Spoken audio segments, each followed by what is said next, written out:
in devotional service.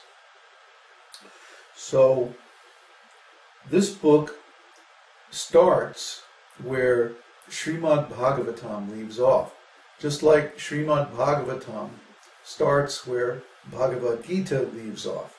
And Srimad Bhagavatam, first of all, Bhagavad-gītā introduces the idea of devotional service. Then Srimad Bhagavatam expands that idea and gives many, many practical examples of what we really mean by devotional service. And it also narrates the stories of many great devotees in the past who attained perfection of spiritual life through devotional service. But in Bhakti Rasamrita Sindhu, Rupa Goswami, under the direct instructions of Lord Chaitanya Mahaprabhu, compiled an ontological study of devotional service. What does that mean? That means he talks about the different levels of devotional service, the different stages of devotional service, the practices and methods of devotional service, from every angle, from every point of view, exhaustively defines what is going on in these pastimes. Srimad Bhagavatam presents the pastimes, and there's some analysis, especially in the purports, commentaries by the great acharyas. But there is no really full analysis, especially of the science of rasa. So here in Nectar of Devotion, Srila Rupa Goswami gives that full analysis of the science of rasa, transcendental emotion, or ecstatic love between the soul and Krishna. So let's start from the first chapter and go over the main ideas in each chapter. The first chapter is called Characteristics of Pure Devotional Service. So right away, Srila Rupa Goswami makes this distinction between ordinary devotional service or mixed devotional service, or partial devotional service, or offensive or devotional service in practice, versus pure devotional service, the perfection of devotional service, or devotional service without any mixture of any other path or method. This is very important because the characteristics of pure devotional service far surpass mixed devotional service or devotional service in the stage of offensive practice or even offenseless practice. In pure devotional service, one actually attains the result or the goal. Just like when you plant a tree. In the beginning, the tree is just a sprout.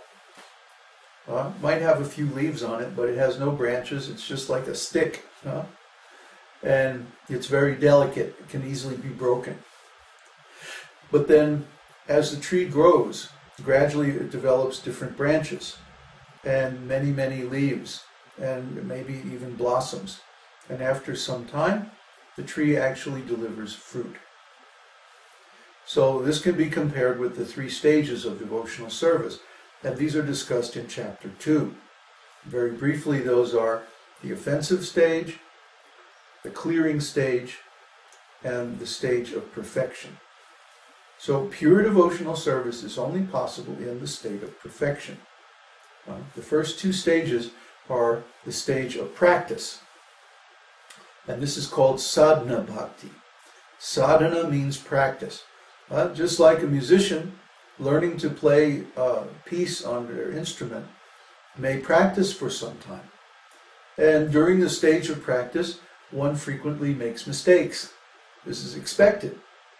Because when you reach the perfect stage, then there's no mistakes.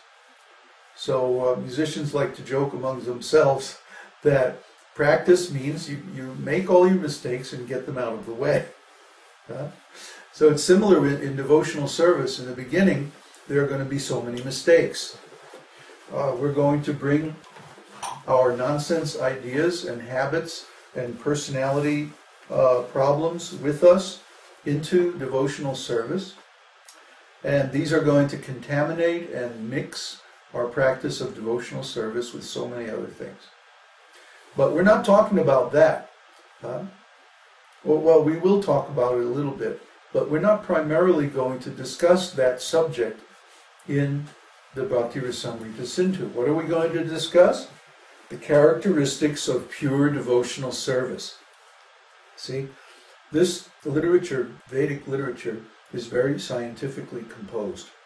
So, right in the very beginning, the first title of the first chapter tells the subject. What is going to be discussed? And then everything in the rest of the book references back to that. So what is the very first thing?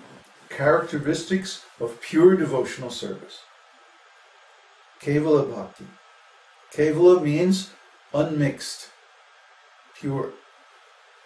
So we're going to be talking about pure devotional service. So what's the definition of pure devotional service? Anya bilashita shunyam. Shunyam means pure. There's no other mixture of anything else. Anya bilashita.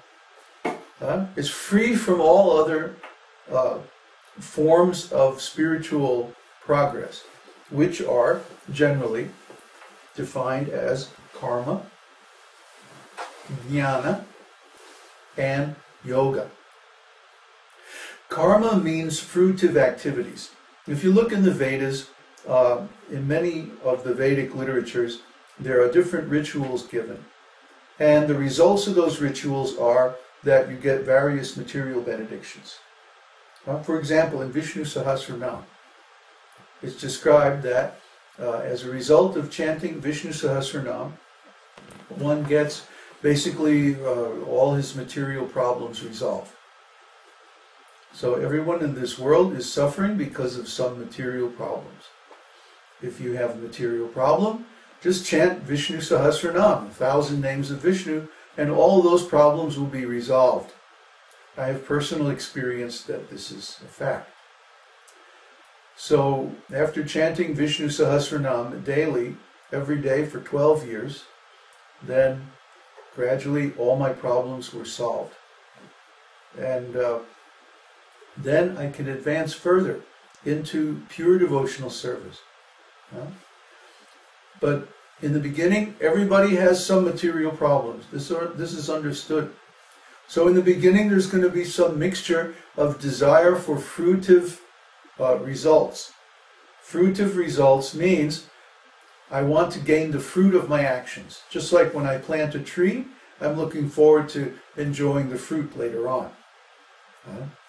These are fruitive actions, and these are allowed under Vedic religion, provided they are done as a sacrifice to Vishnu. This is karma yoga. Karma yoga means we dedicate our material activities to the service of the Lord, and He gives us very nice results.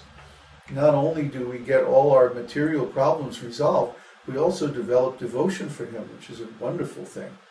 And it's the real nectar of devotion. So, the other thing that contaminates our devotional service is jnana. Jnana means knowledge. And specifically in this context, it means speculative knowledge or empirical knowledge based on experiment. So we need to have knowledge when we're in material consciousness. Why? Because the mind is there to protect us. That last time I did this, and then so many terrible things happened, and I was suffering like anything. And so I'm going to remember not to do that anymore. That's the purpose of the mind. The mind is designed specifically to record traumatic incidents and all of the actions and qualities that led up to those traumatic incidents, so that we don't do them again in the future. Okay? I hit my head with the hammer and I had a bad headache, so I'm not going to hit my head with the hammer anymore. At least that's the theory. But we see that people keep doing the same nonsense things over and over and over again in their life. Why? Because mind is not enough. We also require intelligence. Intelligence means, see, the mind only can record the cause and effect relationship between two things that is immediate. If the cause and the effect are separated in time, then the mind cannot make the connection between those two things. When I hit myself on the head with the hammer, I immediately get a headache. So the mind can say, oh yes, hitting your head with the hammer is the cause of the headache. But let's say I eat some meat, and then later on, I get some disease. The mind is not smart enough to make the connection between the cause and the effect, because they're separated in time. Here's where intelligence comes in. The Vedic scriptures say you should not eat meat. Why? Because killing animals